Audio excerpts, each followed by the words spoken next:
வைக்கம் முகமது பஷீர்னு ஒரு பெரிய ரைட்டர். ஹோட்டல்ல போய் சாப்பிடலான்னு போறாரு. சாப்பிட்டு முடிச்சிட்டு சார் ஜிப்பால கை விட்டு பாக்குறாரு, காசு இல்ல சார், பர்ஸ காணோம். போய் ஓனர்கிட்ட சொல்றாரு, சார் பர்ஸ எடுத்துட்டு வந்தேன், ஆனா அது காணோம் சார், நீங்க விட்டீங்கன்னா நான் பக்கத்துலதான் எங்க வீடு, நான் போய் எடுத்துட்டு வந்துடுறேன்.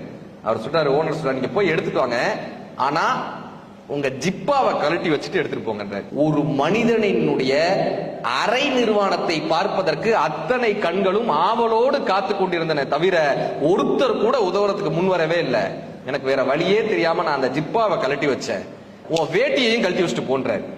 ஒரு அழுக்கு கை வந்து பிடிச்சு, சார் என்ன சார் அவன் சொல்றான், நீயே வேட்டியை கழட்டிட்டு இருக்கீங்க, உனக்கு எவ்வளவு தரணும், 10 ரூபா தானே, இந்த அந்த அழுக்கு கையில அந்த 10 ரூபாய் தூக்கி எறியற, சார் நீங்க முதல் அந்த வேட்டியை கட்டுங்க சார், முதல் அந்த ஜிப்பாவை போடுங்க சார், வாங்க சார். இல்லப்பா நான் காசெல்லாம் எடுத்துட்டான்ப்பா வந்தேன், ஆனா வர்ற வழியில எப்படி தொலைஞ்சு போச்சுன்னு தெரியலப்பா. லுங்கில கைய விட்டு ஒரு 10 பர்ஸ் எடுத்து நீட்டுறான். சார் இதுல உங்க பர்ஸ் எதுன்னு பார்த்து எடுத்துக்கங்க சார்ன்றான். இப்ப பஷீர் சொல்றாரு, இந்த மனிதனினுடைய அரை நிர்வாணத்தை பார்ப்பதற்கு வக்கிரமாக காத்து கொண்டிருந்த நாகரிகமான உடை அணிந்த அந்த மக்கள் வாழ்ந்த வாழ்க்கை அறமா, அல்லது ஏதோ ஒரு மனிதனினுடைய மானத்தை காக்க வேண்டும் என்று ஒரு பிட் பாக்கெட்காரன் நினைத்தானே அது அறமா, அல்லது என்னுடைய பர்ஸ் அதில் இருந்தும் கூட இல்லை என்று சொல்லிவிட்டு வந்தேனே இது அறமா, எது அறம் என்று அந்த பஷீர் அந்த கதையை முடிக்கிறார்.